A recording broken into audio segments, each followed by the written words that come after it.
main tasks that we have is to inform states and to provide guidance to states. And we do that through our thematic reports. And so I presented one, as you said, to the Human Rights Council in this issue of the privation of liberty because we have identified in the disability community that persons with disabilities are overrepresented in all places of the privation of liberty. And that no matter the culture, no matter the size of the country, no matter the level of development of the country, the situation is always the same.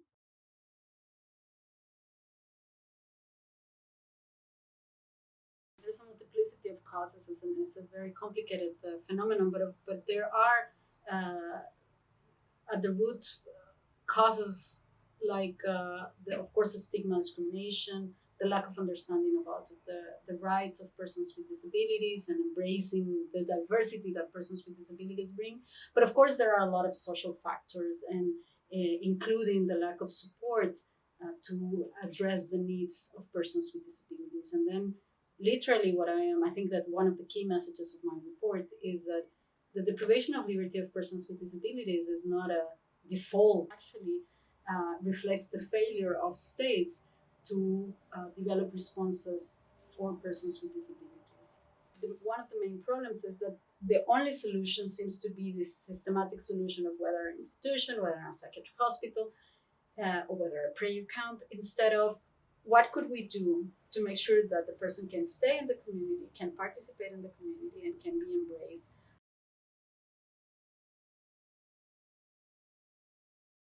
This is a very important discussion that we are having on an international level, because in the disability community, and since the adoption of the Convention on the Rights of Persons with Disabilities, the standards have been changed. Now we have a higher standard of protection saying we have to do this in a human rights based way.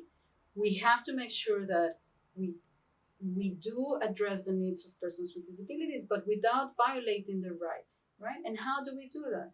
We don't want people with disabilities to suffer. We don't want people with disabilities that are in a crisis, for instance, because of a potential mental health situation, to be left alone or to be abandoned or to be in the streets or to hurt themselves or to hurt others.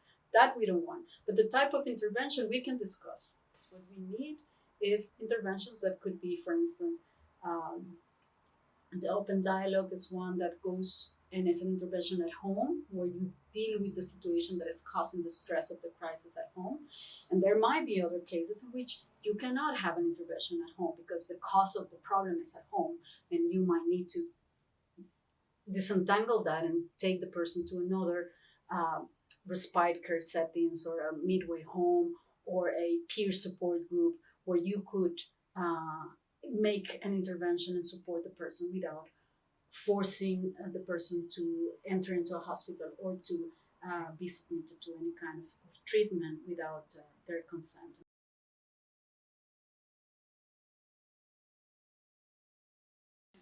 Well, there are many interventions that are needed. We need to change the legislative frameworks that are allowing legally to deprive persons with disabilities of their liberty without any reason to do so. Something is, of course, the changes with regards to awareness and how we accept and understand diversity and not try to restrict the criminalization, the diverse behaviors in the world. So you need policy change as well to develop the support systems that are needed in strong participation and collaboration with persons with disabilities.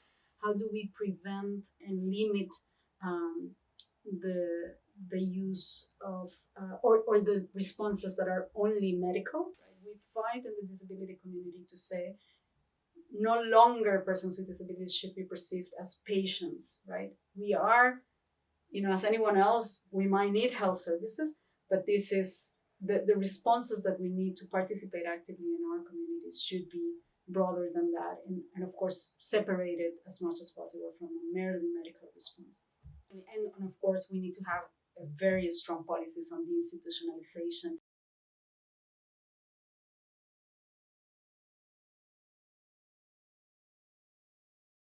It's fundamental. I think that without independent monitoring, we are never going to learn about what is actually happening in those places of deprivation of liberty. And we have to be very, very open about it. We really have to call the things by their name and say, well, yeah, this is the privation of liberty.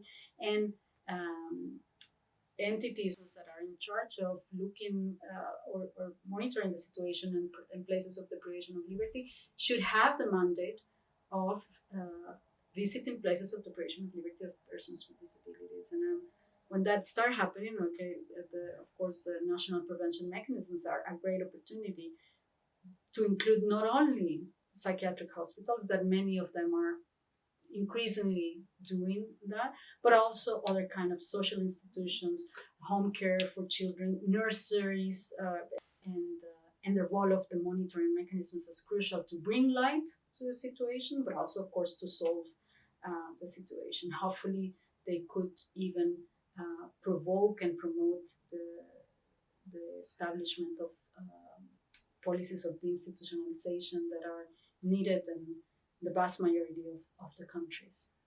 But luckily, and I want to be positive about this, I think that there is more and more awareness of the situation and that we need to make a change.